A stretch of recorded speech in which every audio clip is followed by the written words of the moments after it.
right, good evening, everyone. Happy New Year to everyone. This is the Plainville Town Council's January 5th regular Town Council meeting. If we could all please stand, I'm going to ask Councilwoman Tompkins to lead us in the Pledge of Allegiance. I pledge allegiance to the flag of the United States of America and to the republic for which it stands, one nation, under God, indivisible, with liberty and justice for all. All right, thank you. We do have a presentation as our first business item tonight. We are going to honor the girls swim relay team. High school relay team. The girls swimming team had a very successful year, and as you'll hear in the proclamation, we're here to honor this relay team for some incredible work and accomplishments they had this year. So I'm going to ask Councilman Gettleman, Councilwoman Christopher to go to the podium, and the relay team, if you want to join them over here. Don't be afraid. And I will just ask, after we're done presenting the proclamation, for any parents or friends or family that are here, want to get pictures, make sure you stay there for a couple minutes so all the pictures can get taken that need to get taken. So I'll turn it over to Councilman Gettleman.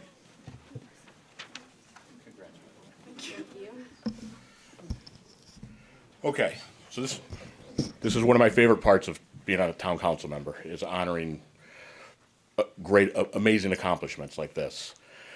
So whereas the Plainville Girls Swim Relay Team is made up of 4 girls from the 9th, 11th, and 12th grades in the high school of Plainville, and whereas this is Plainville's first team conference championship in 31 years, it went on to break the 33-year-old school record in the 200-yard medley relay, becoming Class S state champions in that event. And whereas the team also finished second place in the 400-yard freestyle relay, which earned them all state honors. And whereas the Plainville Girls Swim Team Relay, Misha Kovac, Susanna Pierce, Olivia Rossi, and Sarah Slazinski earned the championship by demonstrating teamwork, sportsmanship, and athleticism. Now therefore be it resolved that we, the Town Council of the Town of Plainville, on behalf of all our citizens, do hereby extend to all the members of the Plainville Girls Swim Relay Team and to their dedicated coaches, Brian Verastro and Emma Goldberg, and Athletic Director Mark Fritz, our sincere congratulations on a job well done and our best wishes for continued success in the future. Dated at Plainville, Connecticut, this 5th day of January 2026, Plainville Town Council. Christopher Wazorko, Chairman, Rosemary Moranti, Vice Chairwoman, Rachel Buchanan, Quinn Christopher, Benjamin Gettleman, Daniel Hurley, and Deborah Tompkins. Congratulations.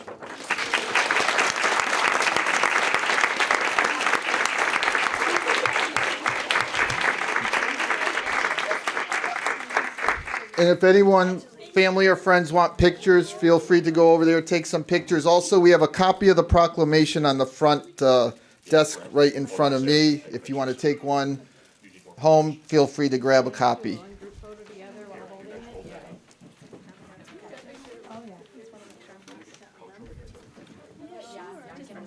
Brian, they're calling you.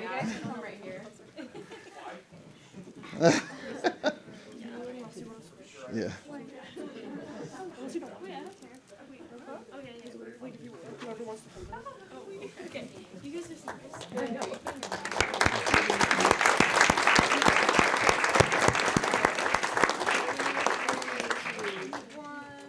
Perfect. All right, if we can get coaches in. It's okay, you can take pictures. Yeah, totally. Yeah. We're just gonna have to go this way a little bit. Yeah. You go first.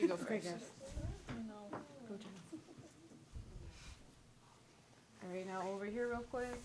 3, 2, 1. Perfect. All right. Congratulations again.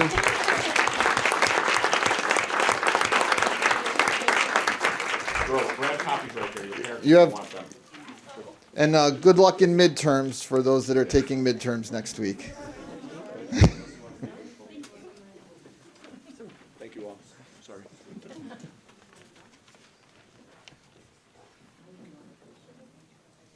And we understand if you can't stay. They have to study for midterm. Yes. Thank you. You're welcome. Congrats.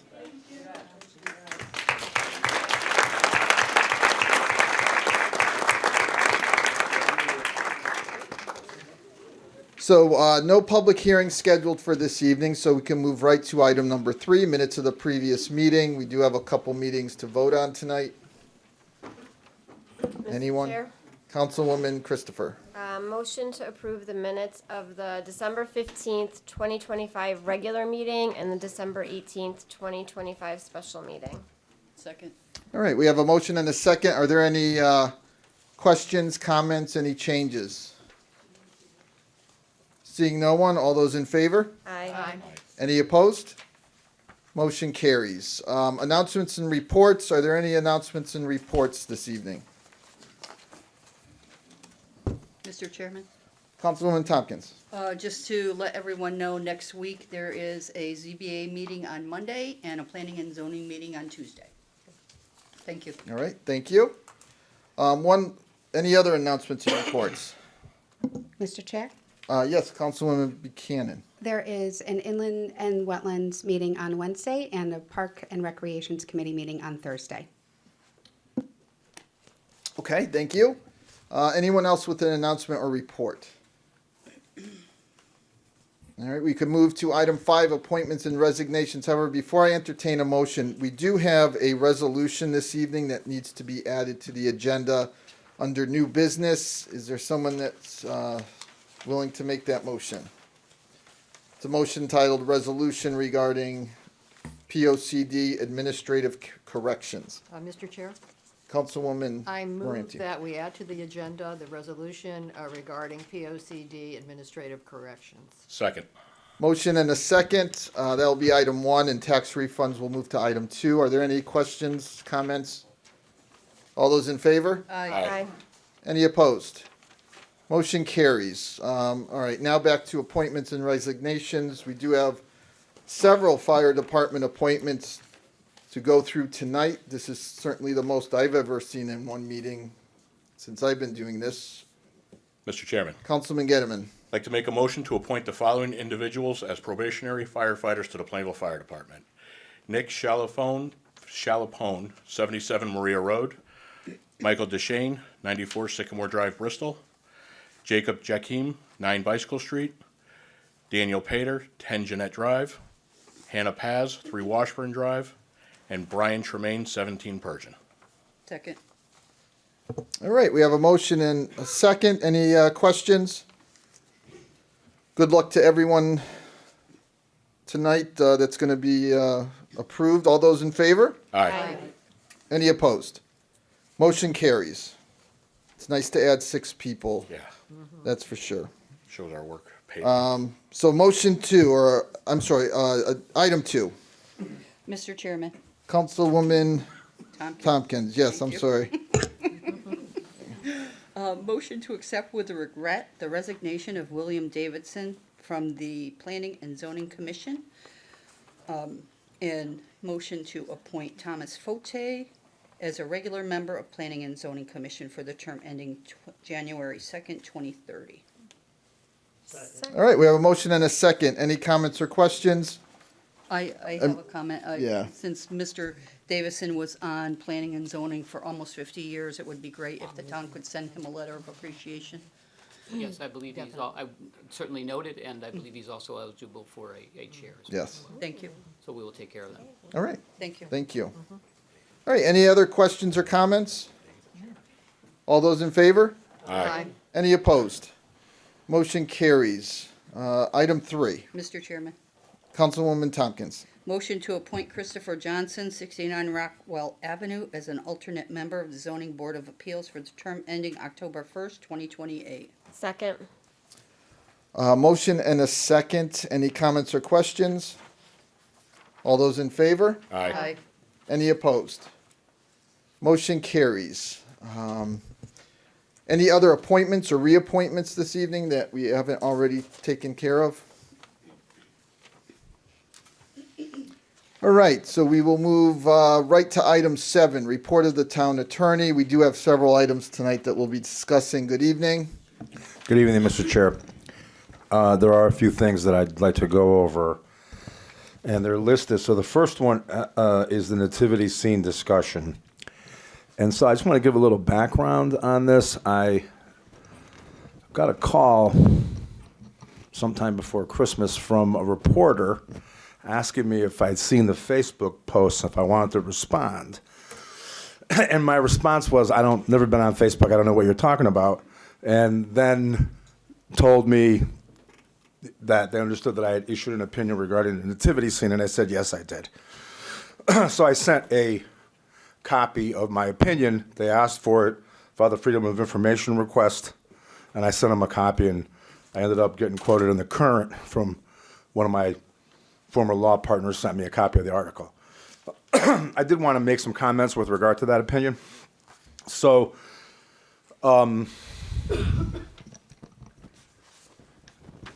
this topic had originally arisen when we were discussing, and I don't really recall the circumstances of it.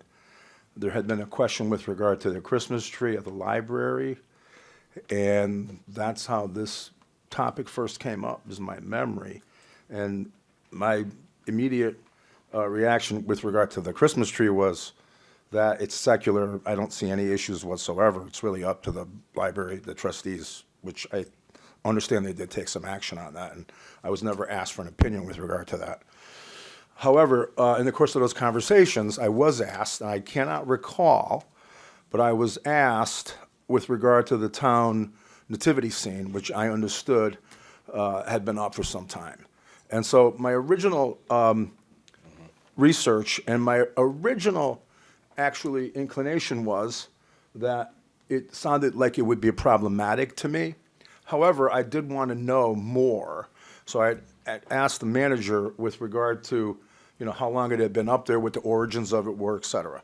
And I discovered that my understanding is that it may have been donated even like 40 years ago, even though I'm not sure on that.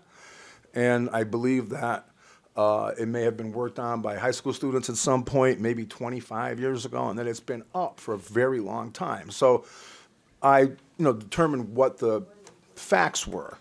And then I looked at the law, and I looked at it more closely because while there's some cases back in the 80s that are right on point, there's two cases, which I cite in the legal opinion that I gave, that discuss this. So there's one case where you have a nativity scene with other seasonal displays, which the court found was acceptable. And there's another case where there's just a nativity scene, and the court said that's not acceptable. Neither one of those decisions has ever been overruled. However, back in 23, we had a case, Bremerton, which is a case involving a coach who prays. And they really looked at a traditional analysis of something that's been done for a very long time. And I really thought that that would merit serious consideration because we'd had the creche for the nativity scene for a very long time. However, to me, there was just no support legally for it. And so my opinion was that the town has options on this. If they want to do this, I laid out the options. One were to make it a more seasonal display. There's something that they call in the law, we call it the reindeer rule, which is the more seasonal display. And then the other one is to have a more full-blown public square, public forum type, which is the other option. And of those would be the things to consider if the town wanted to have the scene up as part of, going forward. And so that was the opinion that we gave. And I would just say that, we left it at that. As far as legally, that's where we are. I would just say that if you're going to consider this going forward, which I assume you may well, that I would not recommend the public forum option. I think that leads to a lot more issues as to what you're going to allow and not allow, et cetera.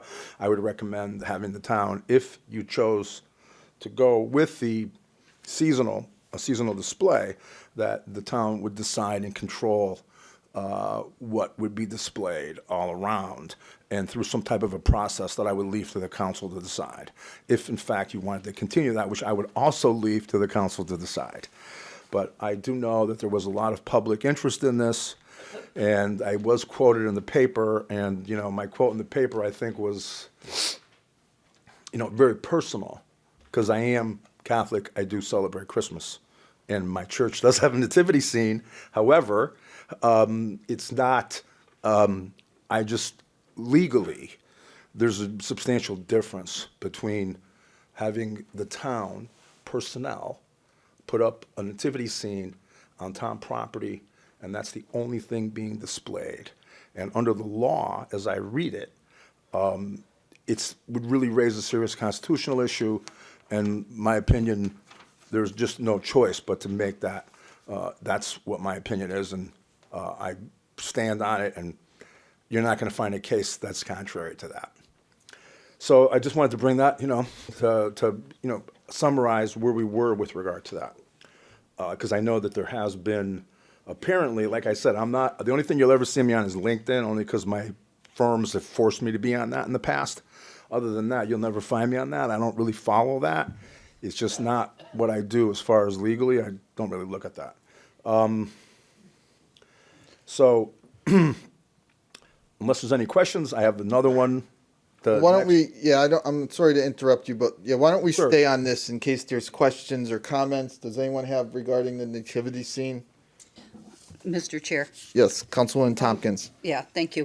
So I looked into this because, I was upset. I didn't understand why it did not come before the town council to discuss before then it was decided to not put this up.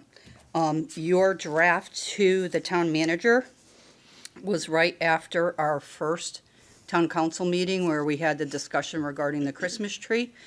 On December 4th, we had another town council meeting on the 15th, and nothing was said, although the town manager has told me that he had conversations with Rosemary and Christopher regarding this. So I did find some law. Some of that is the Kennedy versus Bremerton that you mentioned. The other one is American Legion versus American Humanist Association. And 1984 Lynch versus Donnelly, which stated that if it's part of a larger display, it's okay.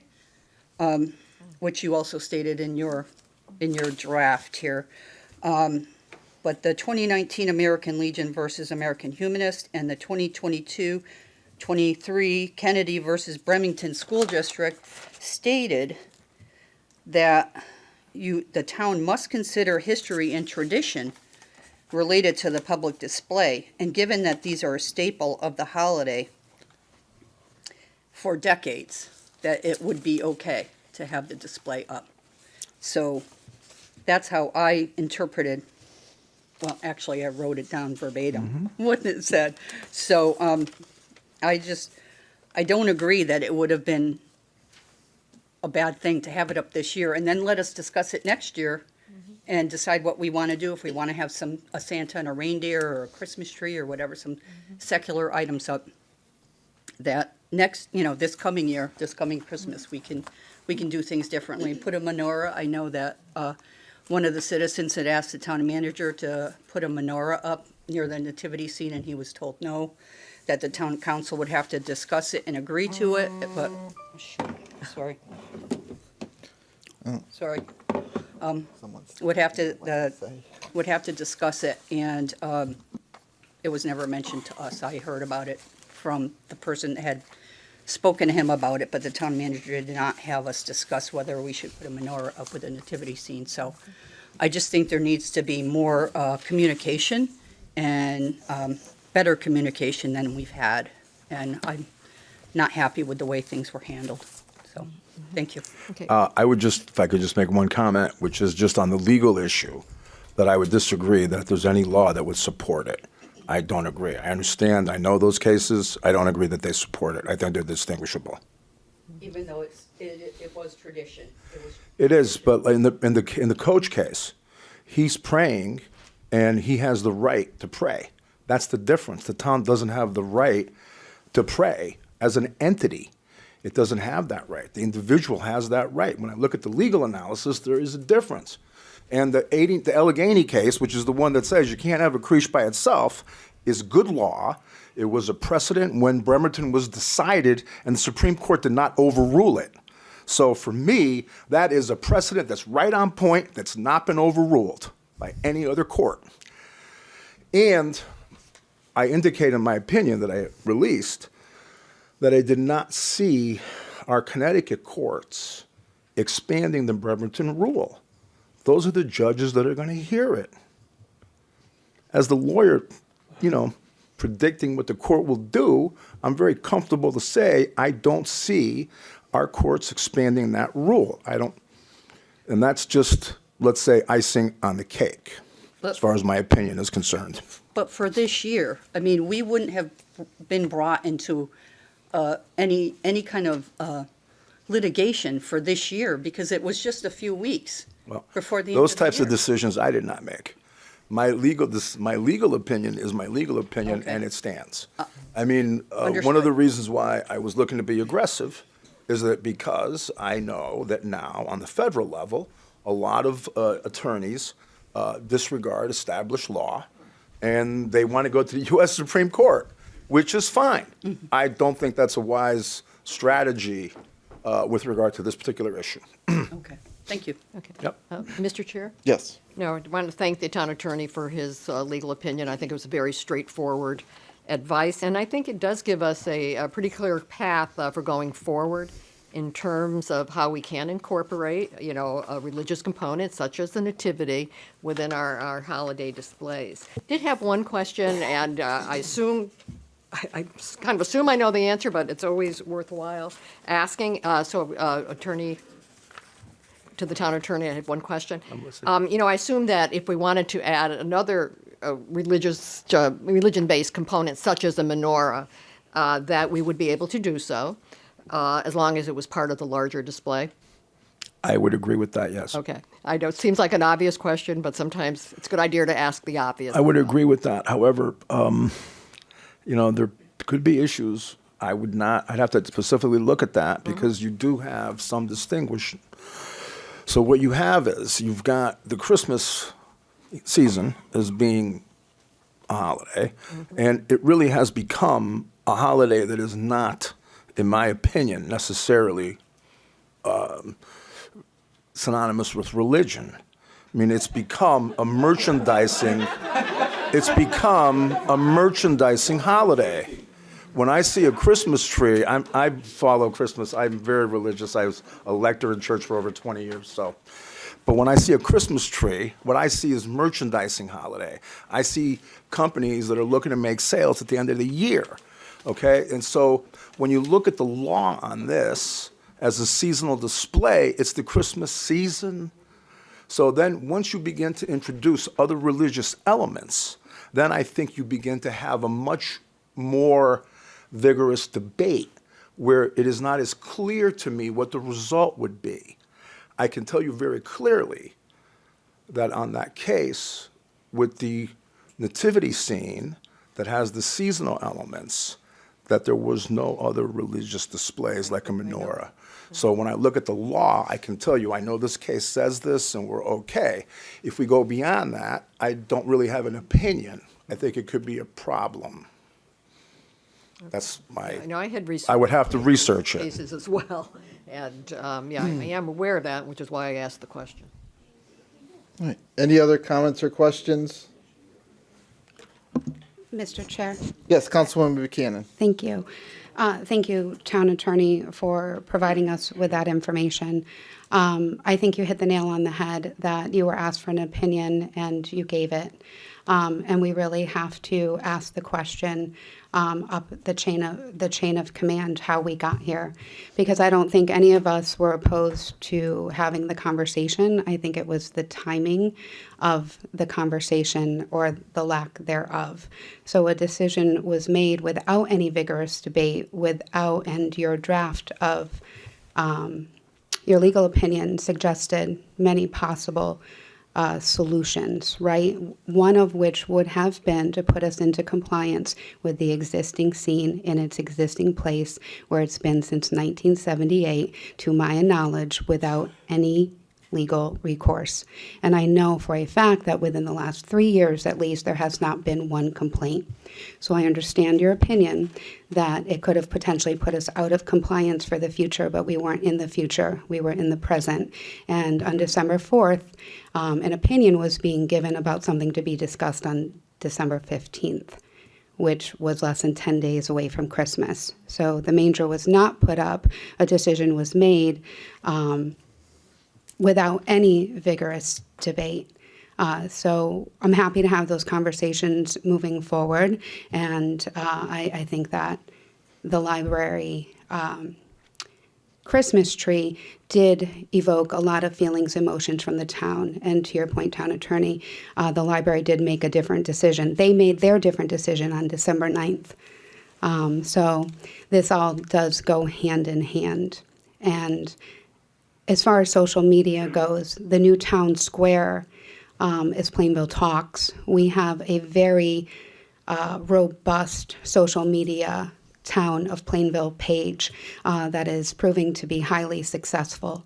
So I think it's important that we hear where the people are communicating in this room and also in the new town square, which is on social media. And I don't know about everyone here, but there were hundreds of comments, and they went across political affiliations, generations, religious, non-religious. So I just agree with Councilwoman Tompkins that we should have given much more time and consideration before making a decision without any debate, never mind vigorous. Thank you. All right. I don't have any comment with regard to that. Legally, as I said, I stand by my decision, and I don't really have any comment with regard to the rest of it. All right. Is there any other questions with regard to that? Everyone, can I just, I do have a comment. I think the important thing is, and I understand social media is very important nowadays, but I would just caution people when you're on social media, don't just assume what's said there is true. Communication is very important. The town should have done a better job communicating. But from my perspective as chair, we were asked the question online about a menorah. That's where this all started with me. And I have a responsibility to protect the town. And once that question about the menorah was given to the town attorney, I can't think personally what I would do, because quite honestly, I have no problem with the nativity scene being up. But as a council person, I do need to understand the law and what's allowed and what's not allowed. For those that were offended or had issues with that decision, you're certainly entitled to that opinion. However, the intent was not to discontinue the nativity scene permanently. That was not the intent. And I know we received a few emails, and words like termination and destruction were used in these emails. That was not the intent, and that's not the intent, I believe, of this council going forward. I believe the intent of this council going forward is to do some of the suggestions Councilwoman Buchanan just suggested about having the council have a deeper discussion and spend some real time on this to determine how we want to go forward as a council with our holiday displays. I had some issues. We do not have a written policy currently, and I know other towns do have displays up, so there's a way to do it if we choose to do it. It's a question of making sure we do it right. And I understand the time frame, some concerns with the time frame. From where I'm coming from, I had concerns that, one, the council has never really voted publicly to display the nativity scene. I know some people question why we didn't vote to remove it publicly. Well, I agree with you. We didn't vote publicly to remove it. However, the council also didn't vote to have it up, which I think, if you got to have some consistency, I think, there. And without a written policy, I think we need some guidance. And not just for this council, but for councils going forward. There needs to be some kind of policy going forward. So I just want people to understand where I think, at least I was coming from as chair. Again, the intent was not to terminate or, the town still has the nativity scene, just like we had it last month. It's still with the town. The council is going to address this and come up with whether it's a written policy. I don't know if ordinance is probably too much, maybe a resolution, but we do need to spend time talking about this in a deeper way and have some meaningful discussion. And I just hope you'd be patient with that. And you certainly can be upset and you can be aggravated and feel like, we've ruined your holiday. That wasn't the intent. And I hope you would just give us the time to look at this and come up with a policy that works for the town that we can all be proud of. So with that, unless anyone else has any questions or comments, I'm going to ask the town attorney to move on to his next agenda item is the Plan of Conservation and Development. Thank you, Mr. Chair. So we have been working diligently on correcting the administrative errors that I would call them with regard to the Plan of Conservation and Development. Once the subcommittee began to meet, it became apparent that there had been what I would describe as errors in transcription between actions taken by planning and zoning and the actual words that ended up on the documents. So we also had some errors with regard to pages, page numbers. And so we had gone through and we compared the POCD from 2019 to the 2024 one, knowing that the only authorized changes would have been changes that were referred to the town council for a report. Under the statutory scheme, in order to amend the POCD, you have to have a report from the town council indicating whether or not they're in agreement. And if not, then you have to have a supermajority to do the amendment.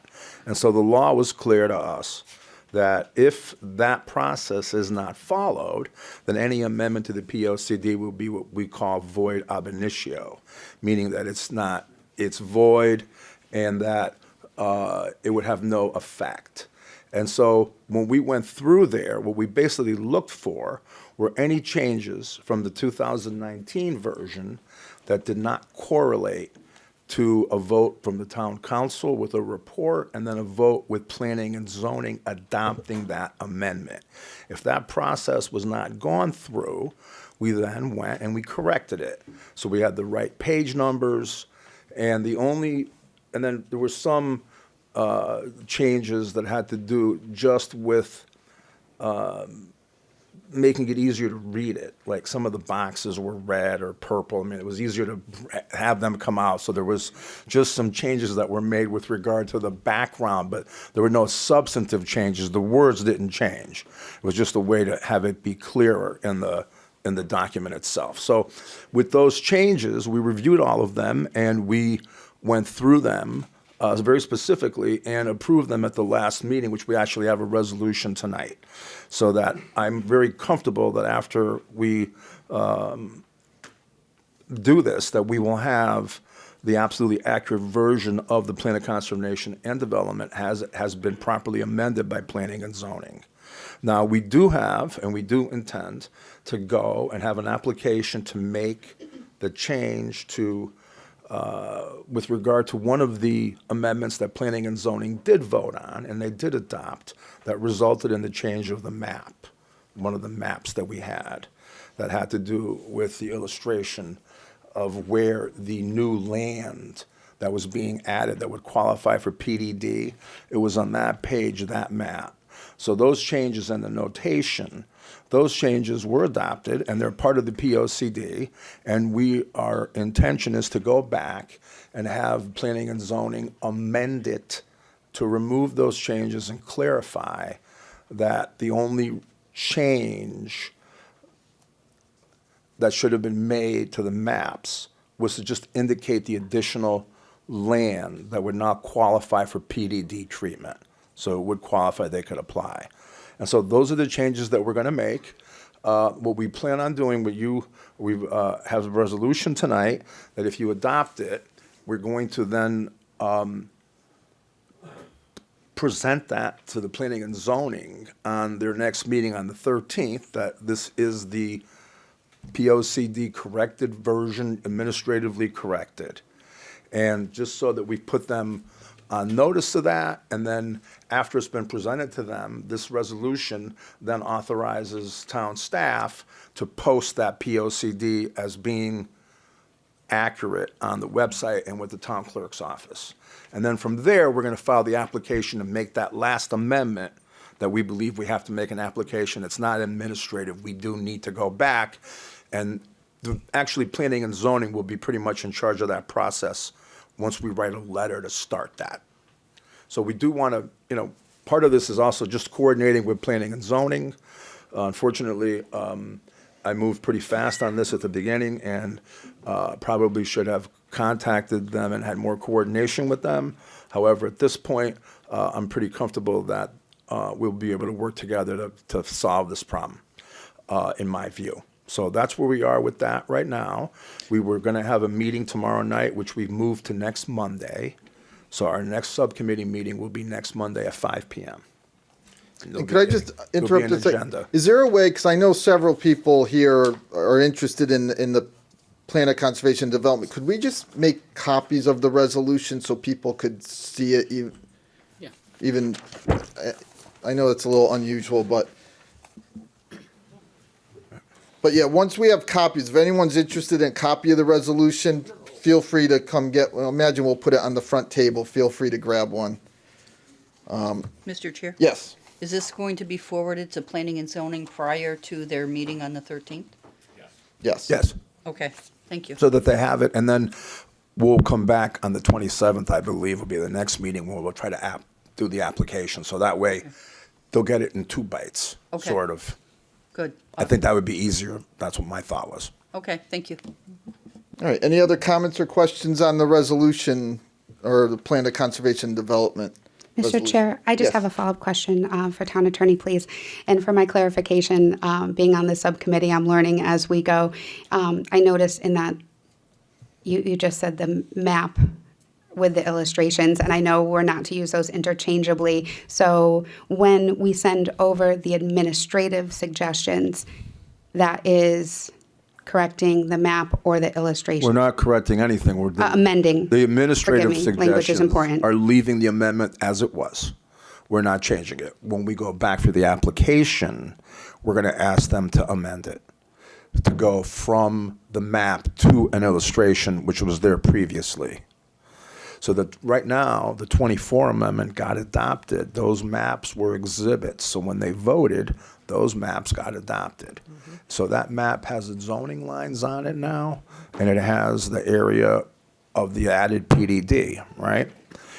The original was an illustration that did not have the zoning lines on it. But right now, the amendment was good because the map was there. So we're asking them to go back. So right now, it is a map. It'll be the illustration when we come back.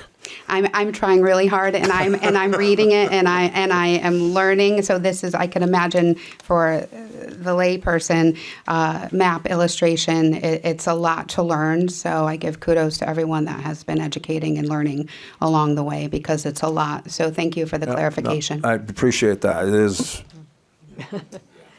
Thank you. So that is what we have on the PLCD, unless there's any other questions. Sorry, on to the draft Yeah, memo I'm going to regarding keep dust going on to control. the rest of it. Okay. Yep. So the next thing that we did was we had drafted, we had this discussion with regard to the dust control, with regard to, quarry activity. And from the review of our regulations, it appeared that it might be a good idea to have a specific dust control ordinance that would apply to quarrying activity. And so we've drafted one, and you have it. We forward it. And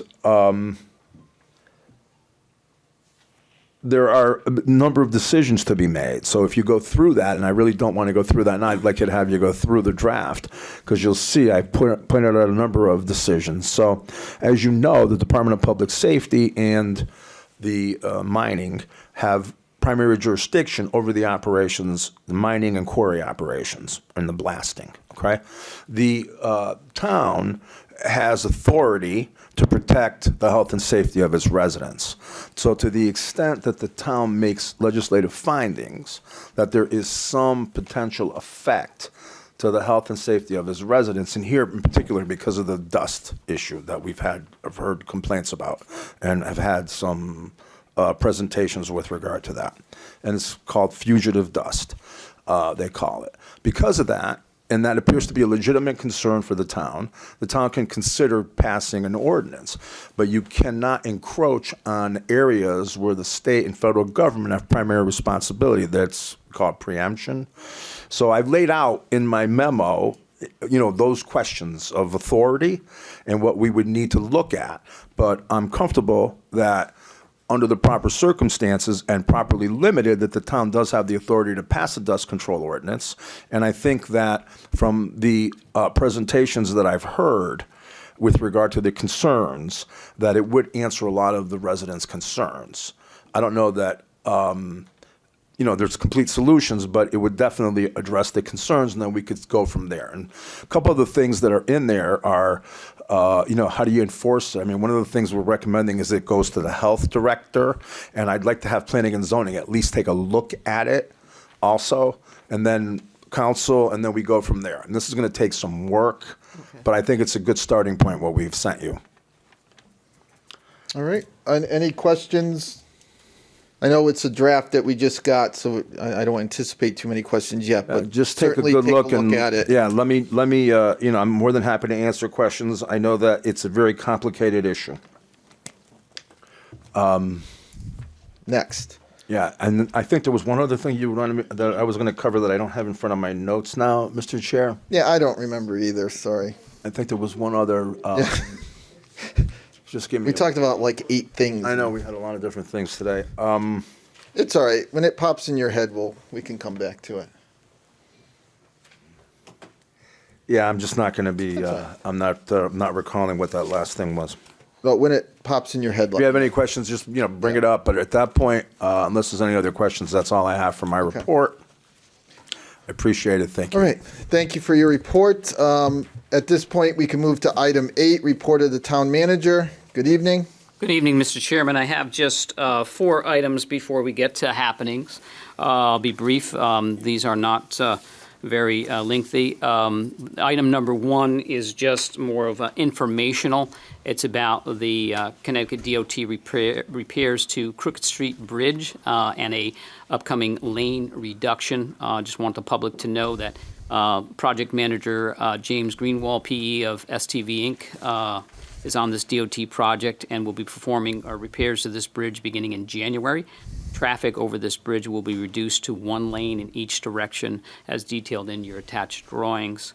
These restrictions remain until an upcoming bridge replacement project, and that is yet to be scheduled. So we'll be monitoring. I'll try to provide additional information as it becomes available, and excuse me, in terms of how long this project may be. But just for the public's information, they may just have to experience some delay in terms of the 1-lane traffic. And so, if anybody's interested, we certainly have those drawings that we could post to the website as well, if anyone's interested, and make those available. But that is already happening as of January, will be shortly happening. So I just wanted the public to be aware of that. Item number 2 is I wanted to give you just a quick update on our hiring. We've sort of been in perpetual hiring mode in the last few months. We've had some retirements and some departures. So been working closely with the Human Resources Department, HR, on filling a number of management level positions, most notably the Director of Planning. We also have the Superintendent of Building and Grounds and the Foreman position in Building and Grounds. Those are, all 3 of those positions remain open at this time. We have advertised, we are seeking that. In fact, we did have a individual candidate was made an offer for superintendent and then backed out at the last minute. So we're back to square one on that. And I want just a note to the council. I appreciate the effort of Andy as filling in to help shepherd and oversee the department in the absence of a superintendent and a foreman. He's been doing a yeoman's job in terms of, I don't think he's gotten any sleep, and itching to get into the truck and plow, but we can't let him do that yet. But I just want to give a tip of the hat to Andy for the great work that he's doing to keep going.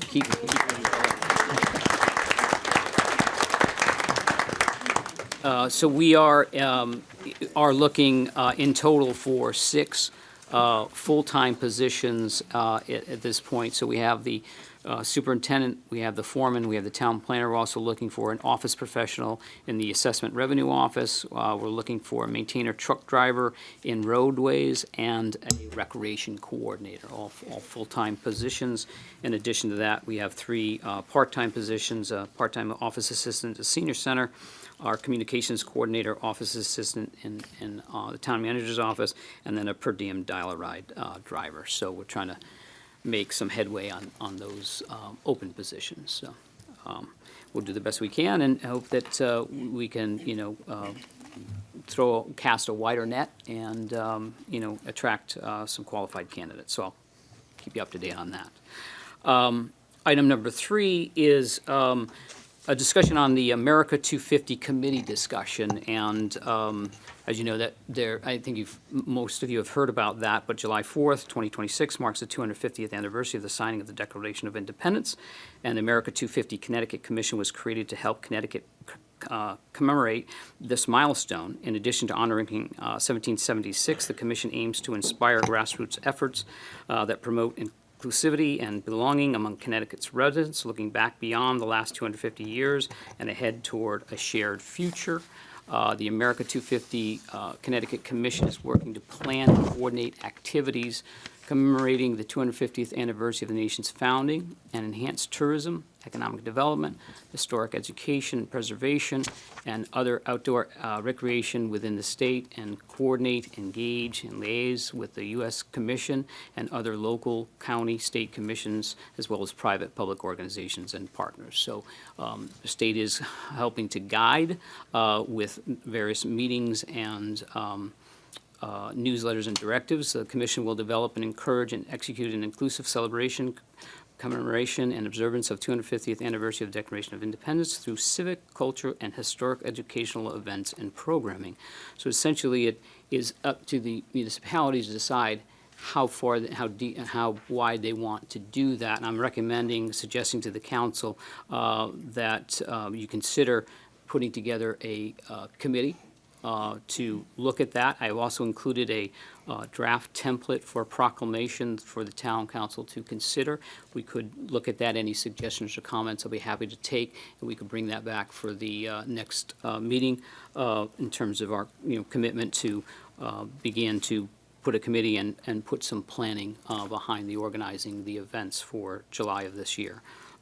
So I don't want to get too far behind on that, and so I think we could certainly put a committee together. Hopefully there'll be some interest and that we can get support behind that. And last, item 4 is just the budget schedule for the upcoming fiscal year 2027. It's prepared in front of you, and there are a few dates highlighted in yellow, important dates that you should be aware of and potentially add to your calendar.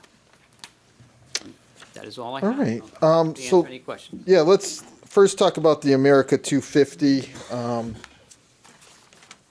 Having a discussion with the town manager, we thought a committee would be appropriate, that the town do something, obviously. I suggested more of, what we did when Plainville's 150th, where we actually had a committee, of citizens, and, we opened it up and had lots of people volunteer to be on that committee. I don't know if that's the direction we want to go this time, but if we can reach a consensus where at the next meeting we're actually voting on a 7-member committee and advertise and encourage people to apply. Just interested in other council members' thoughts on that. I'd like to volunteer to be part of that, so. Okay. All right. Mr. Chair, Yes. I think a committee is the way to go, and hopefully we'll do the proclamation at the next meeting as well. Okay. And as everyone knows, I'm active in the Historical Yep. Society, and we're planning, obviously, a couple of programs that would fit into the larger plan. And I did mention again to the town manager that hopefully we can find a way of funding the restoration of the plaque on about the Farmington Canal that is found in Norton Park. I'm sure everybody has seen that. That goes back to the bicentennial in 1976 when the state funded a plaque for every town. And for the most part, they have a little summary of the town's history. Plainville was one of two, actually, that chose to feature something else, a historical site, instead of just a summary of the town. And that was done in Plainville for featuring the Farmington Canal. And we were able to find a quote from the original company. It's still in production and still out in Ohio. And that gives us a quote on that. So hopefully we can talk about how we can fund that and get that done so that it can get restored, because it's quite faded and a little bit crooked. And I think it would be nice to do it as part of the 250. All right, you're hired. Thank you. No, I can't restore. Mr. Chairman, Yes. not to totally disrupt the conversation, but the America 250 comes 30 days after Memorial Day. Yes. We spend a lot of time preparing for Memorial Day. I think if you take the committee that normally does Memorial Day and just ask us to extend 30 days, you've got Larger. a group that'll put together 250. How does the parade committee? I mean, we have a few of us. A few of you are already on the committee. I think it would be nice to maybe extend it to others to be a part of it. Not, I mean, I'll be a part of it. I mean, might not be here for it because of vacation, but like I feel like it would be nice to get maybe more community involvement if we can, and not just. And I feel like, I think it's gonna come like after Memorial Day, Yeah. the celebration. So like we can plan Memorial Day and get others to plan, just get other people involved, I don't want to just always be us. Well, we can. I gotta say, I You was, know? I'm just. I mean, I'm we can just do suggesting. something. We can do something in the Memorial Day parade, maybe like a float or something that recognizes that we're celebrating, 250 years. But I think this event would come I don't think it's going to impede with Memorial Day and getting people involved. Yep. So I think I think having others would be nice. Mr. I Chair. mean, you could be on it. I'm not No, saying no. you can't or that none of us can. I just. Mr. Chair, I was chair of the 150th committee, and it worked really well having community members, Yeah. Yes. having different aspects of the community come in, Yeah. and the different departments in town. That was the best way to go. It just made life so much easier than having 3 or 4 people do it all. Yeah. Okay, yeah, Mr. Chair. Yes. Yeah, I also agree that we should extend it to others, but certainly the Memorial Day Committee, since we have experience in event planning, You'll be can involved be, one way I or know. another. a Yeah. core part, but we definitely want to have other community members involved Yeah. as well. Yeah, and remember that the events don't have to all take place on July 4th. Yep. They can take Right. place Lead throughout up. the year. Yep. yeah. Well, why don't I, maybe for thought, maybe have 2 council members. We already have one that's clearly interested, but maybe a 9-member committee with 2 council members, 7 at large, so to speak. I don't. Mr. Chair? Yes. I agree with everyone so far. I do think that this should be opened up to the entire community. This is a great opportunity. There are a lot of volunteers who do a lot of work behind the scenes, and like any organization, it is often the same core group of people over and over again. That's a lot of work. And sometimes that can be misinterpreted as we, and I'm saying we, might not want additional help or resources. I think the parade committee would be an incredible resource, and there would probably be a lot of crossover volunteers, especially from a logistics standpoint, depending upon where and what we do.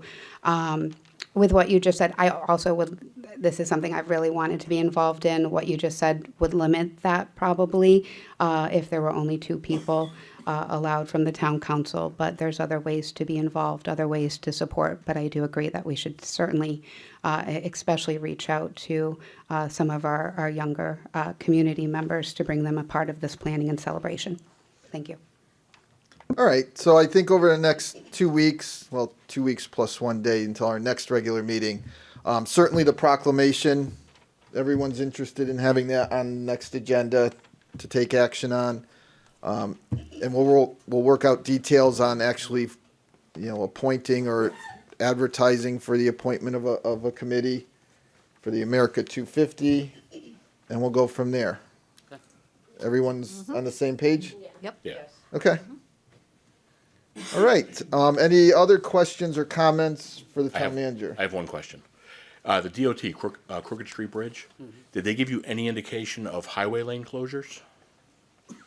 No, just, it looked to me that it was just the one-lane closure on Crooked Street. I didn't hear, or they didn't add any highway closures. Okay. Yeah, at this point, but that's a great question. Yeah. You know, just to rule it out, I'll have to follow up. Okay. And have, or maybe John Bossy he's got the contact there with the state, so I'll make a note of that and make sure that, but again, we also have the, you know, the other major bridge thing there at 72, you know, New Britain Ave, going yeah. Yeah. for a long time. So Yeah. there's gonna be some disruption throughout town for quite some time. And that's what made me think of it. Is Yeah. they've had a lane closed on New Britain Avenue for quite a while and just switched sides. Okay. Mr. Chair? Yes. I just had a question for the town manager, please, regarding, let me put my glasses back on, the hiring update. Thank you for the hiring update, and I don't want to keep these good people here by going into asking you a million questions, but if we could, in maybe one of our upcoming meetings, and I can self-educate as well, you had mentioned casting a wider net, and just as you said it, I was asking myself what the current existing process looks for hiring. I know you mentioned retirements. Was that the bulk of, let me rephrase my question. With our 4-day work week, we're appealing. We seem to have competitive salaries, 6 open positions. Of those 6 open positions, how many of those were organic retirements versus perhaps something that we need to be looking at to retain talent? And we can have this conversation another time. I would just be curious to know what the existing recruiting process looks like, and what we would be looking at to cast that wider net. Would that be consulting firm, hired? I don't want to keep listing because I don't want to put something out into the universe that might not even be on the table to discuss. But I would just love a quick high-level overview of what the existing process looks like and what might we be looking to do differently. Sure. Thank you. All right, thank you. Any other questions or comments for the town manager before we move to happenings? All right, Mr. Assistant Town Manager, you are up. All right, we got some happenings. Christmas tree collections have begun and will be going until the end of January. Please make sure that all decorations, lights are removed from the trees and that trees are placed on the curb and not in the sidewalks, walkways, or roads. Christmas trees can also be brought to the transfer station located at 23 Granger Lane and placed in the bin marked Christmas tree, and trees must be removed from any bags used to transport them to the transfer station, and they should also be removed, any decorations and lights rather should also be removed. From the Plainville Public Library, and for all information on library programs, including registration, you can call the library at 860-793-1446 or visit www.plainvillect.com/library. The Storio Studio Kandinsky and Painting to Music event is on Wednesday, January 14th from 2:30 to 3:30 p.m., open to grades 1 through 3. Homeschoolers are also welcome and registration is required. The Jurassic Classroom is on Saturday, January 24th from 10 to 11 a.m. It's an opportunity to view and touch real fossils from some prehistoric favorites such as a T-Rex, a Stegosaurus, and a woolly mammoth.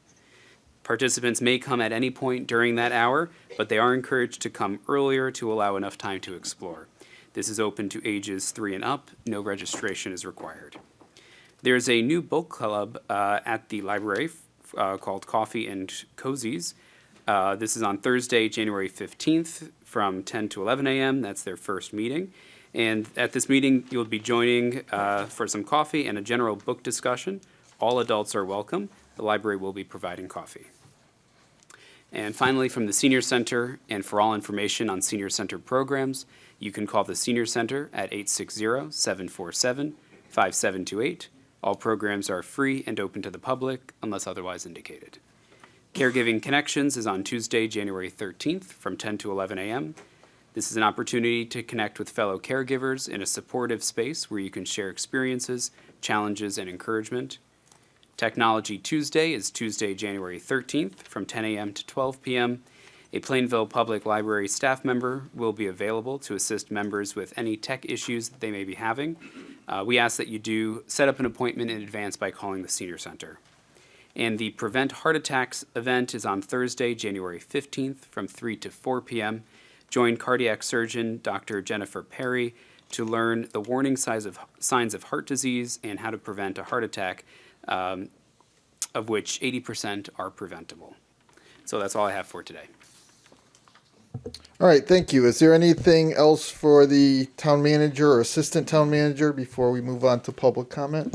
I have one more brief comment, please. Yes, go ahead. For the town manager and the assistant town manager, and for the entire Plainville community. One of the most cost-effective ways to hire and recruit is for us to share the positions. You never know who is out there looking at your social media and who the right person for a job is, and that doesn't cost a single penny. So share those jobs. Thank you. All right, thank you. Mr. Chairman, I did have a couple things. I Yes. did find in my notes the last item that we wanted to discuss, if I may. Nope, go ahead. So we had forwarded a proposed document control protocol that we looked at with regard to the POCD that has a number of steps as to how we could ensure that all the documents that the town has that are official, that they are accurate. And so we did it for the POCD. We have forwarded it, and it may well be that you could adopt it for other documents also. And we actually listed some of the other documents that the town maintains, official government documents, that may want to follow the protocol. So our next step, and we had sent it to the manager and the assistant town manager, was to send it to the IT staff so that we could get practical suggestions on how we could implement these procedures, since they'd have to be a key partner in this. So I just wanted to bring that up. That's also on your plate now as another thing for you to consider. So I appreciate you taking the time and attention to do all these things. And the last thing I would say is that our assistant town manager, besides everything else he's been doing apparently, also was totally instrumental in preparing that corrected POCD. That was a lot of effort, and I do appreciate that. I don't know where you get the time, Andy. I really do. Thank you very much. Just look at the timestamp on his email. I hate to do this. I have to make this comment. Are we able to use the word corrected? I just, the language is important, right? Yeah, corrected. Is it corrected? Isn't that what I had? What I did don't know. use for the Is it corrected? Is it changed? I just want to make sure I'm using the right language. Is it amended? Yeah, administrative corrections? I have no problem Okay, with all right, that. good. I'm just making sure. Thank you. That's what they are. Okay. And corrected is in the resolution. Yeah. Yeah. All right. If there's no other questions or comments, we can move on to public comment. At this point in the meeting, anyone who wishes to address the council may do so. And Mr. Kislik is going to go first. He's already waving at me, but please step forward to the podium, give your name and address. You'll have 3 minutes to make your comments. You'll hear a ring when there's 30 seconds left, and the second ring means the 3 minutes have run out. So, Mr. Kislik. I'm Kislik, 5 Forestville Avenue. I'll try to start it off on a good note. Happy New Year to everybody. Happy New First of all, like town attorney was talking about today about prayer. And the Supreme Court ruled on this quite a few years ago. And if you remember, I wrote a prayer for Joanne when she wanted prayer at the meeting. So tonight, I'd like to offer that prayer to the town council. O God, our Heavenly Father, please grant our town council the knowledge, wisdom, strength, and courage to perform their elected duties and responsibilities to the citizens and charter of Plainville. Amen. With that being said, with this nativity thing that happened, I want to throw an attaboy out there to Brian Johnson, a reporter from the Herald, who wrote an excellent article on the issue. If anybody gets a chance to read the Herald, it's worth reading. It's really, really good.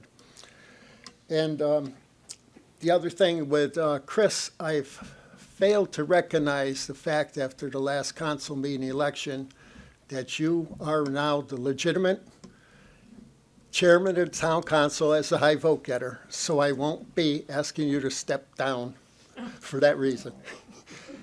Well, thank you, John. Is that my late Christmas gift? Yeah. Thank you very much. That's very thoughtful of you. But the whole thing is, I'd like to see this council step up to the plate a little more. Get more involved in day-to-day operations. I mean, we elected you, and you have the experience, you have the talent, you're intelligent people. Don't rely everything on the town manager and the town attorney, like this nativity thing. That was a non-issue, in my opinion, should have never even happened. And like a couple councilwomen are saying, that shouldn't have been stopped this year. You should have found out that this was going to be being eliminated and said, no, we're the council, we're in charge. No, not this year. It's half of it was up already. You know, let it get finished. Then whatever you want to change. I have no issue with any other religions or anything else being incorporated with the thing. It's history. It's been being done. And like the library, what happened over there, we had to have a whole group of people come out and convince that library board that this is Christmas. It's tradition. A lot of it's for the kids. And we convinced it turned around. And if there is, in my opinion, if there's an employee there, I know there's one woman who's not the director, but if the director is against that, I think she should be talked to and tell her that's not her position to make a decision whether a Christmas tree should be put up or not. But anyway, there's probably going to be a lot of people tonight I don't want to go over, but think about it. Step up to the plate a little more. You can do it. Like, the people voted for you, they trust you, so take over. Thank you. All right, thank you. Is there anyone else that wishes to address the council this evening? Yes. What did he say? Oh. Do you want to be next, Joanne? Yes. Okay. Yeah. Sure. First off, I want to congratulate all the town council people on their election. Congratulations to all of you. Happy holidays, Merry Christmas, Happy New Year to all of you. I appreciate all of what you do. And just your name and address. Seth Winkleman, Tyler Farms Road, Do you have a number? 37. Okay, thank you. Yep. So just a little history and what was going on. In November, when I saw the town manager at the trail, I just asked him quickly about whether it'd be possible to put up a menorah in the town, and he said it had to go to town council approval. And at that point, I kind of was mute on it, and wasn't really, at that point, it was going to take too much time to go forward with that.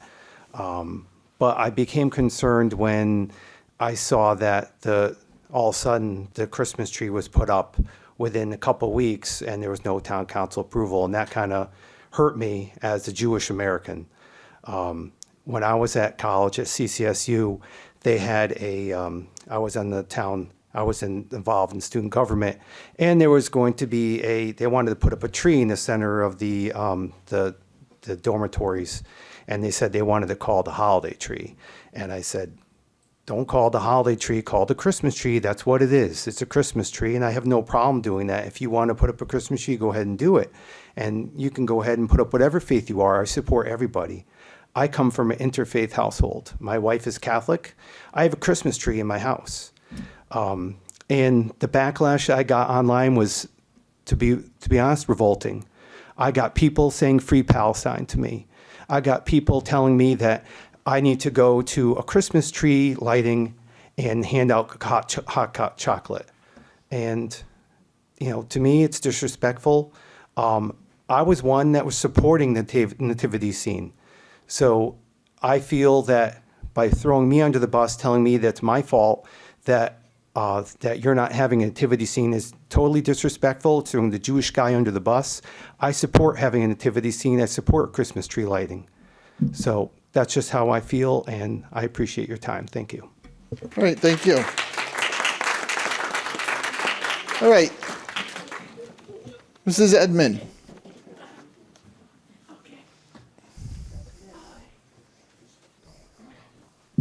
Good evening. And just pull the microphone down a little Yes, bit so I we will. can hear you. Thank you.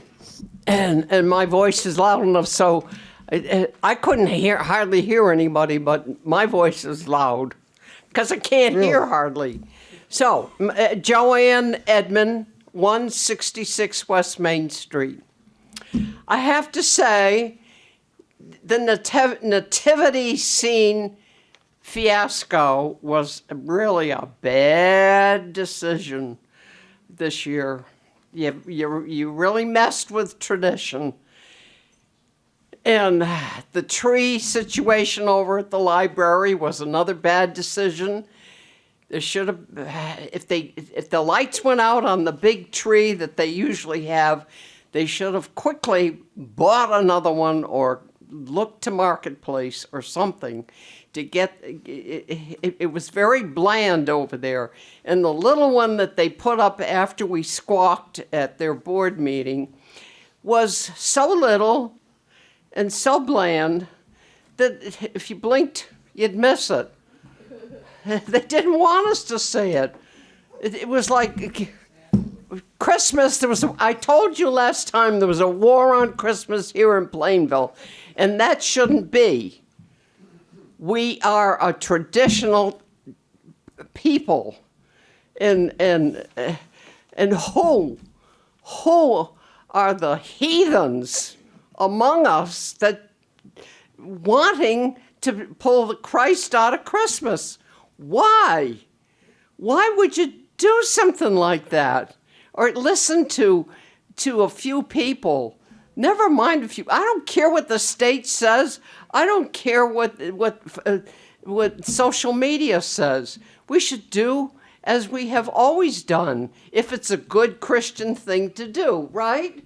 Right. And never mind what little the little wokers are saying. The woker gremlins. They're everywhere. And I thought with this new regime that we have in Washington now, I thought all that was going to go away, but it really hasn't. Anyway, then they got rid of the church. They couldn't wait to get that torn down, and that hurts my heart really bad. And I guess there's not much time to talk about the trail. But I hope that next year we don't have this problem, because I guess we're going to have to start early to start talking about it so that it doesn't happen. They started bringing out the nativity scene, and then we're told to bring it back, bring the figurines back, put them in the barn, and then the shelter got torn down. But I hope sincerely that this never happens again. Thank you, and Happy New Year, everyone. Hope next year is better. Or this year? This year. All right. Anyone else wish to address the council? This year. Yes. I don't know. Okay.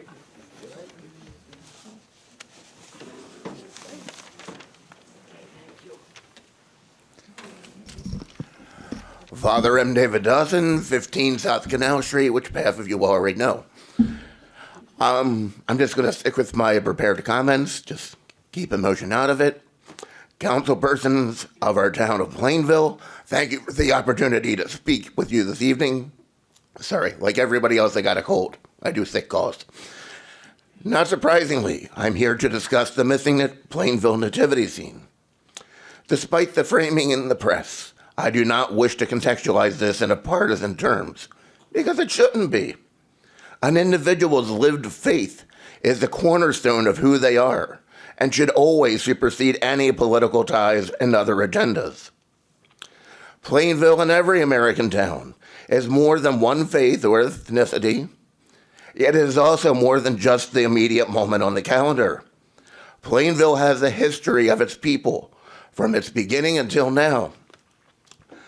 Our own parish has been here since the 1840s, and we could never disregard all those who came before and their lived history. They are an essential part of who we are today.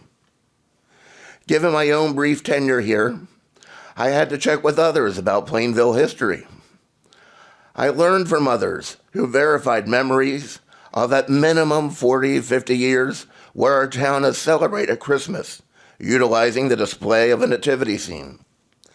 Doing such is part of how this town celebrates Christmas. The elimination of it is a disconnect from what has made this town what it is. Additionally, it is a deliberate slap in the face to those who felt their most core beliefs got an annual, momentary bit of respect by our community by way of the Nativity. The idea that such a decision to unilaterally remove it could not only be made but enacted without any role for democratically elected persons is a clear usurpation of power. Opinions of non-elected persons should only have the authority to advise, at best, not to change a policy or tradition. Whatever the motivation, this was handled unprofessionally, not to mention handled with disregard for the values of the town, in which we have been blessed to live. I respectfully implore our duly elected representatives to codify our town tradition of displaying nativity scene.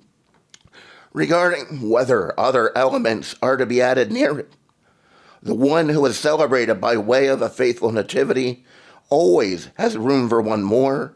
I am in no way trying to impede other representations. Thank you for your consideration. Thank you. Is there anyone else that wishes to address the council? Yes, sir. I can get out of the seat. You take your time. Don't rush. You okay, George?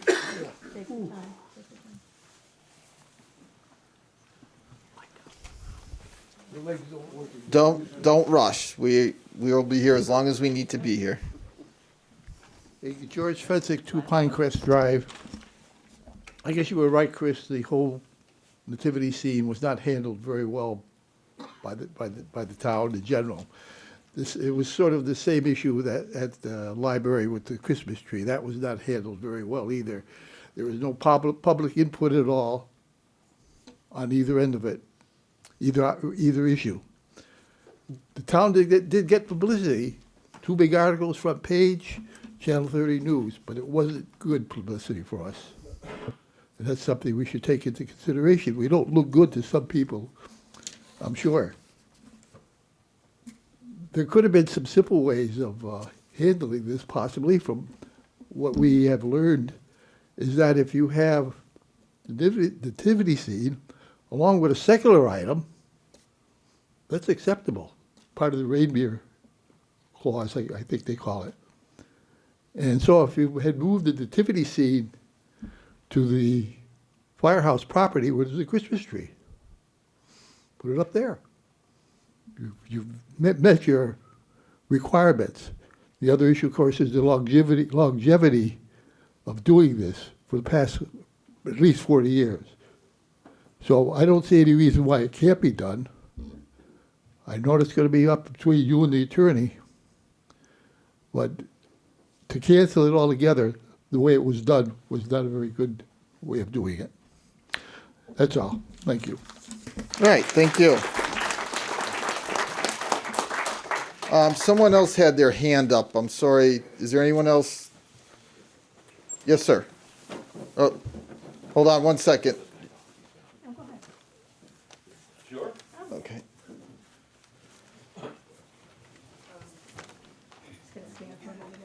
Sorry? Well, Michael Horedic, 75 Pinnacle Road. And it's the first time that I'm attending the meeting in Plainville. I've been a Plainville resident 45 years. And first of all, I commend the 2 councilwomen for standing what they believe in. Second thing, I hope regarding the nativity scene that somehow the public is going to be involved before the council makes the decision. When I spoke with town manager randomly a couple of weeks ago, it wasn't him or somebody else. I said, what about the nativity scene? They say, well, we don't have the manpower to put up nativity scene. They were short on help, which I think it's a BS story, in my opinion. Second thing, hope there's a public input. And the final question for town manager and for the council, What is the status of the town manager residency right now? Since we voted in amendment, where do we stand on it? He has until July 1st Regarding the to resident? fulfill the requirement, Okay. And, to move to town by July 1st. oh, is that what it is? That's in his contract, yes. Okay. Thank you. And just, you did ask a quick question, and I forgot, certainly if you called and you were told what you say you were told, that's unacceptable. We can't have people telling you, because I don't think that's, not that that's not true, but Well, that's not a appropriate answer, I don't I know, think. that's the comment I had. But as far as public input, again, I'm just one of 7, but what I would imagine would happen is the council will come up with a plan or maybe several plans. We will have a public hearing. Okay. We will allow public comment. Certainly, we want to get feedback from the community before we make any final decisions. Okay, we're gonna hold you to it. Now, one That's final fine. question. Yes. Town charter that we have for so many years, and I was told we have to interpret the town charter. There was no reason for interpreting for 45 plus years. All of a sudden this year, we have to interpret the law. When we interpret, it's a one-person opinion. You can go farther up, but still, initially, it's only one-person opinion. So we have to abide by it? I don't buy it. Well, again, I'll just say, again, we have to think about this as protecting the town, and we did have a written opinion that made it clear that the way we're doing the nativity scene just isn't allowed, and I had to respect that. I mean, like I said, we're certainly going to continue to discuss this. We'll have public input, but we do have to follow the law. We're not allowed to just ignore it because we don't like it. Now, I'm not talking about a law specific to a nativity scene. I'm just saying in general. I mean, we do have an opinion, and we do have to. It's a legal precedent, and I can't put the town at risk. I mean, I appreciate why no one's brought this up in 40 years. I don't have the answer to that, but it was brought up. A question was brought up, and we had to take action. We couldn't ignore it. Please, Joanne, I know. Can we just not yell out, in random times? I understand the frustration. But were you agreeing with me there? But no, I understand the frustration, but we need to have a written policy. Why we haven't had a written policy in 40 years, I don't know. Why we haven't ever had this challenge in 40 years, I don't have the answer to that.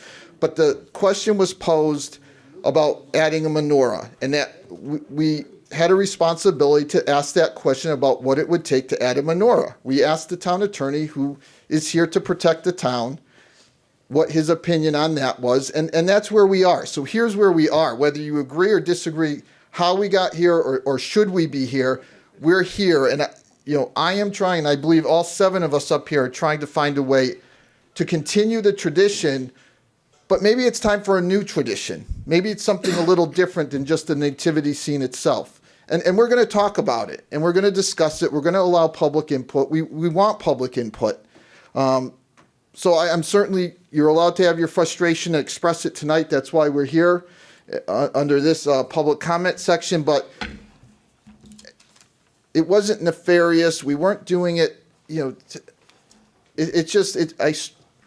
it bothers me that someone thinks that, me personally, that the time that I've spent, I certainly don't want to take this tradition away, and that wasn't the intent.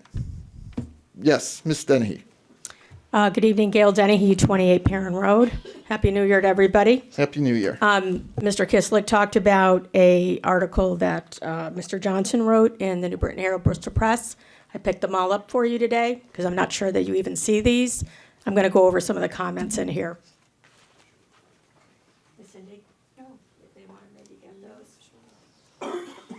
I think there's 10 there, so there's some extras just in case, if you haven't taken a look. I was going to comment on a lot of things that everybody else has already said. I think the biggest thing for me, I think the biggest thing for me was that there was a lot of disappointment. There was a lack of transparency. on the decision that was made. Did not come to light until just before the holiday, just before Christmas Eve. To the comment of the gentleman before me about getting help with the nativity scene, I had called Mr. Polis and I talked to him about that. My family is the Carriers, and we were more than happy to help if you wanted to put that together. So I think that could have been handled. I disagree with the way that everything went. Mr. Johnson had an article today. It was on the weekend, and it was regard to a group of Italian organizations. And I think actually our attorney is maybe a part of one of those. And I stand corrected if I'm not right, but I think I heard that along the way. But it did talk about the town manager, Michael Paulus, said the town was following the direction of the town attorney, give the attorney's name, who advised, based on the recent Supreme Court case, the town could not have an entirely religious display. However, what we could have done, and this has already been brought up, is we could have just brought in Mr. or Mrs. Reindeer, and that would have been the end of it. And we could have talked about this coming year and kept things going. I've not been in town, I've probably been here 30 years, so I haven't been here longer than maybe some of these other people, but I think, my opinion, is that we should have just gone along with that and kept going. And that we rely on you people to come up with something that you might feel is fair, get the people involved. You're going to do a public hearing, I like that, and make sure that it's acceptable to everybody. I will, just because of time, I'm not going to go over most of this because you can read this on your own. But there was a comment that I really liked, and I want to say this out loud so everybody knows. It says, elected officials have an ethical obligation to listen to their constituents, respect their history, and act with humility and transparency. I think that's very important in this particular case, and I really wish that all of you would consider that. Thank you. All right, thank you. Is there anyone else that wishes to address the council this evening? Regine, you're not getting up to talk, are you? No, I don't speak English.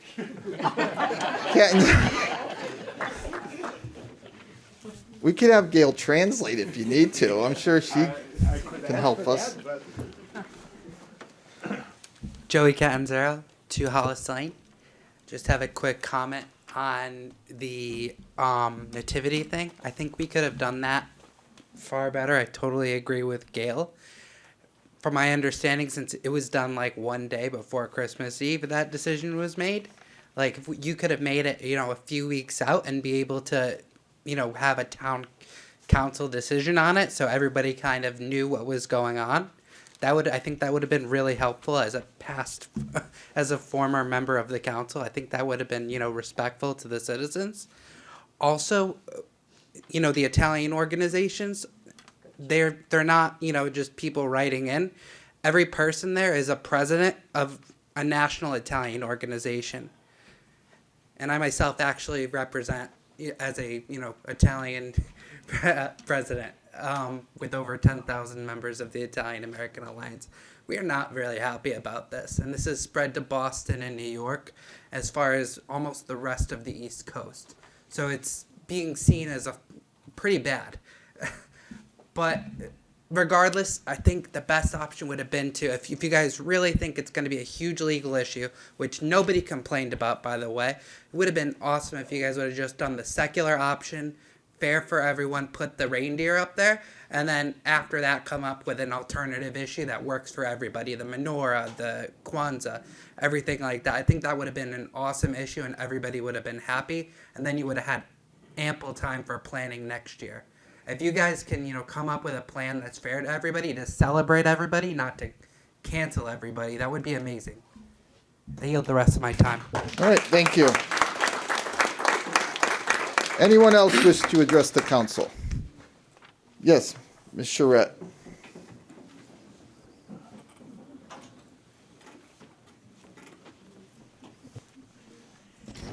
Good evening. Marilyn Charette, 18 Milford Street. Well, I guess I'll say my 2 cents worth about the nativity scene. One thing that I'd like to know, what exactly do you mean by the seasonal display? Would it be replacing nativity scene or including, as somebody said, a reindeer, or including all faiths? Is that what you're talking about? Well, I can't speak for the council. I mean, and we'll give you a little extra time if we're going to answer questions for you, but that's to be determined. I don't want to. Well, the attorney used the term, the seasonal display, and I wanted to know exactly what that means. The Christmas season displays. Does that? December. I don't know if does that answer your Okay. question. Well, is that, in his opinion, to be replacing the nativity scene? I'm not gonna. Could answer, but I'm gonna let the town attorney answer. So we actually issued a written legal opinion. The legal opinion clearly delineates the options. One of the options is to what you might want to call, and I don't know if I used the term seasonal display or not, but it clearly would contemplate having the nativity scene along with other symbols of the holiday, like potentially a Christmas tree, reindeer, a sleigh, Santa Claus, other types of symbols. That's what we meant by that. So not necessarily to include a nativity scene. Well, it really is going to depend on the town council. What It can the town council include. decides Okay. It is can appropriate. include. I'm just giving a legal opinion. I'm not making the decisions. He's not telling the council in any way what we can and can't have necessarily. He's just giving us the legal. Okay. I was just a little concerned about that. Personally, I was very, very disappointed. I grew up in Plainville, and for as long as I remember, and I'm not going to say how many years, I always remember it growing up. And I think it would be a shame to take away a display that meant so much to so many people. And it is tradition. It's part of who I am. It's part of who this town is. And I'm going to ignore that beep. That's only the first Oh, good. Sorry, that's only your And- first one. I'll and give I you a would little like extra to time. know, and I guess, in my personal opinion, what would we do in a case where every town in the state of Connecticut that puts up a nativity scene, are they all going to be sued? And I don't know what really brought this whole thing about for people having an issue with it anyway. If it's just one or two people, as far as I can remember, the majority rules. And we have a community here that really cares about Plainville, about our history, and about what we choose to display. So please keep that in mind when you're communicating with us about what we want. Now, I have one other issue that I have to bring up, and that is about the trail. I'm asking all of you to pay attention to what I'm saying. And to all of you, you haven't done a thing for us about all of the years that we've been talking about this trail and about how it's interrupting our way of life, the neighborhoods that it's going through, the park. That's our park. It doesn't belong to the state of Connecticut. It doesn't belong to anybody else. It's our park, okay? It's our neighborhoods. I asked you before, do you want it to go through your neighborhood, through your street, in front of your house or in your backyard? I don't think so. It was brought up, and I believe by Roberta brought it up, that they're already over $20 million over budget in Plainville. That's not accurate. Okay, But- I believe those are the numbers she gave, and I could be. And they're not accurate, but that's. It is quite over budget, okay? So, I'm asking everybody, I think it's time we wrote to Washington and asked them to hold off on any future money for this project. We have rails that cannot be used. The title of that program was Rails to Trails. It wasn't going through neighborhoods and ripping up major intersections and going through private property. And not to mention the letter that was read at the last council meeting about a business that is they're having to put out, what, $20,000 for legal fees? I'm sorry, but you need to pay attention to this. This is our town. We want it back, and I want to know what you're going to do about it. I'm really asking you, what are you going to do? We have a town attorney. We have a town manager. None of you have done anything. I want something done. Write letters to Washington and let them know about our tax dollars, how they're being wasted. And it's time we did something. I want to know what you're going to do. If you could wrap up, please. Yeah. At the next meeting, I'd like some kind of answers about what kind of action you're going to take. Thank you for your time. All right, thank you. All right, is there anyone else that wishes to address the council this evening? Yes.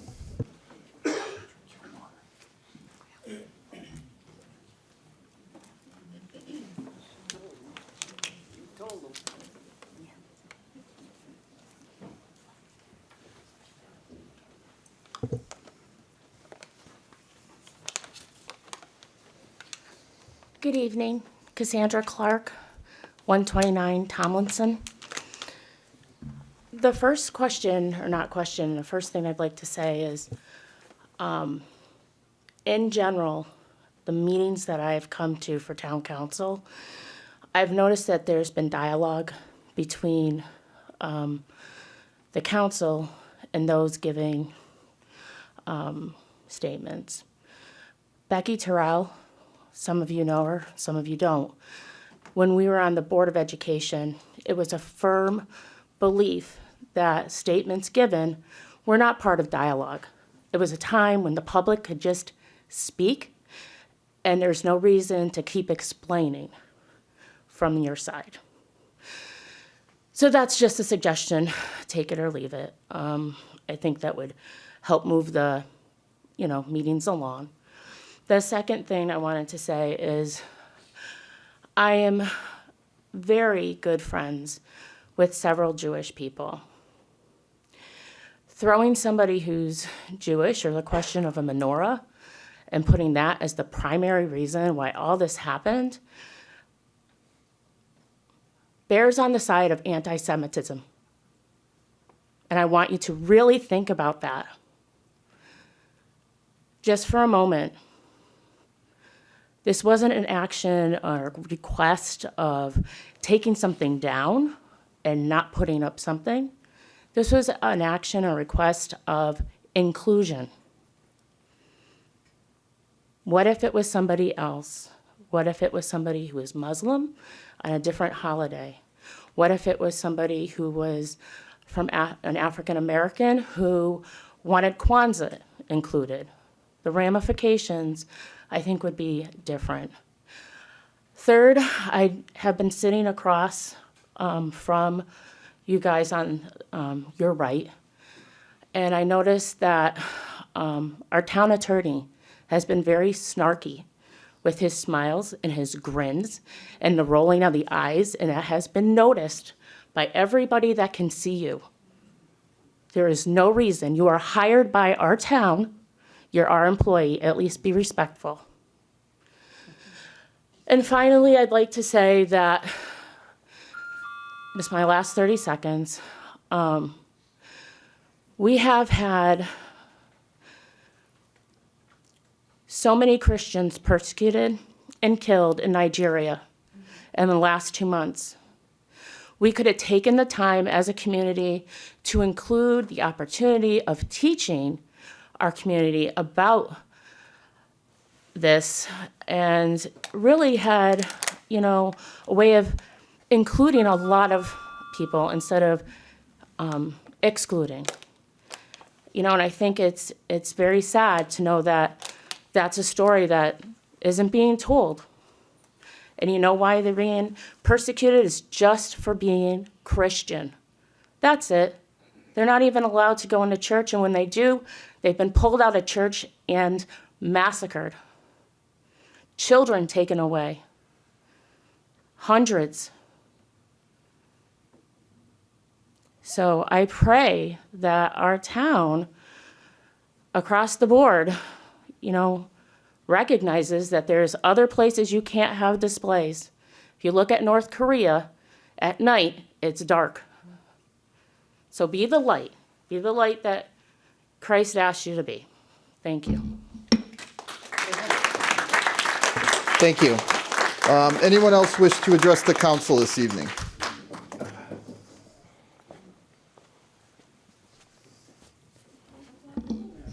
Good evening, guys. Good evening. Mike Melankaitis, 310 Cook Street. I just want to make a quick statement here. Appreciate everybody's time. I think at this point we're starting to beat a dead horse here. But I think going forward, the town council, the town manager, assistant town manager, we all need to work together, guys. And we can't just have a decision made by one or two people. We have a town council in this town. We have a town manager. There's rules. There's the way things should be done. I think we have a little stain on our town right now with the paper and everything being said, all these opinions stated. Everybody should be included in any kind of holiday or whatever. I have no problem with that. I don't think anybody here does. But just to take something off the table just like that is shameful. And going forward, I think we could fix this. Let's move on. Let's do the right thing going forward. Let's remove this stain and be a proud town. This is a little embarrassing here, guys. And I don't really speak much. I spoke at the library. I mean, I hate doing this, but this is a little embarrassing. Let's fix this. Let's move on, and let's be a good town. That's all I got to say. Thank you. All right, thank you. Anyone else wish to address the council this evening? Yes, sir.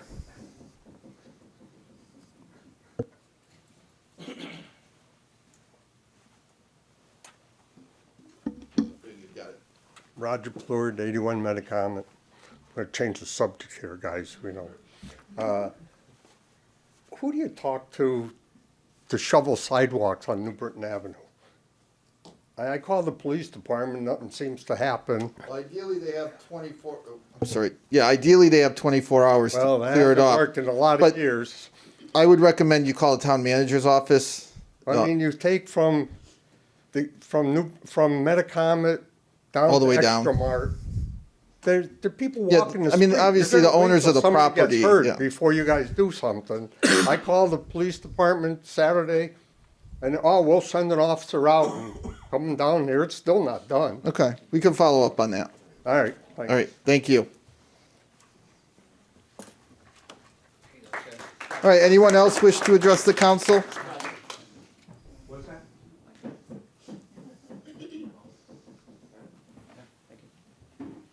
All right, seeing no one, we'll close public comment.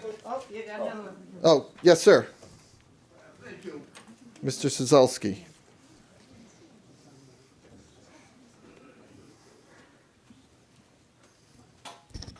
Dan Saselski, 33 Overlook Drive.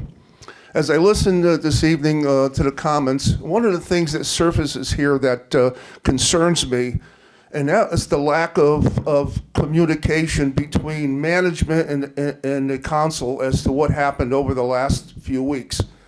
It started with the library making a mistake, and it snowballed, and it snowballed over to the council. And from what I understanding, the council wasn't aware of what was going on, so that's a troubling aspect. Going forward, I hope that communication occurs and that we don't have the situation to go on. Also, we made a mistake. The mistake started at the library and it snowballed, and what we have is a bunch of dogs that got waken up and are barking. And you got a bunch of people here that are a little upset at what happened. However, we made a mistake, but from that mistake we could learn. We could step back and we could reevaluate what we have done and how we go forward. And to reevaluate that, let's not eliminate the creche. Let's not eliminate that. As you had said in the comments before, most of the people come up here want to have something like that as part of the Christmas. But I ask you guys to do your homework, involve us, let us be part of this, let us be part of the solution to this. And I think going forward, we could have a better product than we've had in the past and be proud of it and support it. So thank you. Thank you. Is there anyone else that wishes to address the council this evening? Can I just make one last comment? No, really, Marilyn, you've already had your chance. I mean, I'm more, if you want to, I'll listen to you after the meeting if you want to. All right, hearing no one, we'll close public hearing. And we could skip over to new business, item number 11. We actually only have 2 items to vote on this evening. Item number 1. Mr. Chair. Councilman Gettleman. Mr. Chair, I'd like to make a motion to adopt a resolution RE the POCD Administrative Corrections. Whereas at the special meeting of the Plan of Conservation and Development POCD Subcommittee on December 29th, 2025, a conformed version of the POCD prepared by town staff was reviewed and discussed by the subcommittee, which determined that the version prepared by town staff corrected a number of administrative errors that occurred when amendments were considered and approved by the Planning and Zoning Commission, and subsequently not transcribed correctly into the POCD document. And whereas the corrections also included style changes, like the coloring of background boxes to make the document easier to read.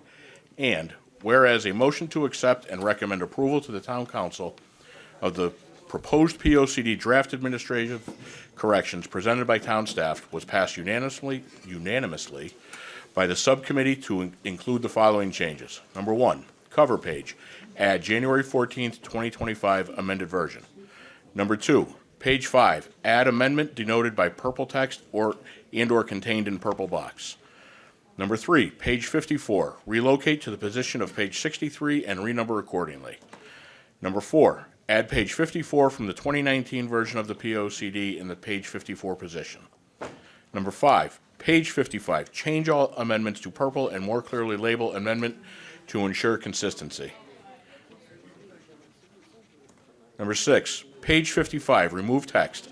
Historic preservation should be considered an integral part of any plans for the future development of 74 East Street. Number 7, page 63, change all amendments to purple and more clearly label amendments to ensure consistency. Number 8, last page, add to record of changes that list the original adoption date and all amendments to be presented to the full council for approval. And whereas the council wishes to approve the list corrections and present them to P&Z for review and authorizes town staff to post a corrected version of the town website and with the town clerk's office after said presentation. Now therefore, it is resolved that the town council authorizes the town manager and town attorney to present the corrected version of the POCD to P&Z for review, and town staff may then post said corrected version on the town website and with the town clerk's office. Second. All right, we have a motion and a second. Any comments or questions? Mr. Chair? Yes. Just to see if I can concisely state what this is going to accomplish, and it does sometimes get a little bit confusing. On December 10th of 2024, and then on January 14th of 2025, Planning and Zoning voted on 2 amendments to the town's 2019 Plan of Conservation and Development. So that they voted on. The problem arose when members of the public and then members of the town council and staff became aware that the amended version that was posted on the website did not accurately reflect what was voted on by Planning and Zoning on those 2 evenings. Quick example. One amendment was on page 63. If you looked online at the POCD, which stands for Plan of Conservation and Development, it was not there. There was no page 63. However, the contents of the amended page 63 appeared on page 54, and the original contents of page 54 were not anywhere to be found. So this corrects that sort of thing, as well as having someone, like you mentioned, the clarification of the using different colors that stand for specific amendments. So just hopefully that makes it a little bit clearer. All right, thank you. Any other comments or questions? All those in favor? Aye. Aye. Any opposed? Motion carries. Item number 2. Mr. Chair, Councilwoman Tompkins. motion to approve the tax refunds as listed on the addendum. Motion and a second. Any comments or questions on the tax refunds? All those in favor? Aye. Any opposed? Motion carries. Any other discussions of interest? Mr. Chairman, just getting very close to contract negotiations ratified, hoping to have that before the council, possibly the next meeting, maybe not till February, but it is coming. So Okay. we're- we've got a TA, so we're looking to wrap that up for you. Okay. Just a heads up. All right. And I just, before we ask for a motion to adjourn, I do want to thank everyone who came out tonight and provided us feedback under public comment. For those of you that are still here, if you could relay that message to those that didn't stick around to this portion of the meeting, but, I think we take your comments to heart. Certainly we're going to try and incorporate anything we can into the decisions we make going forward. And as we've committed to, or I committed to earlier, certainly there's going to be public involvement at some point. We will have a public hearing as we relate to the nativity scene.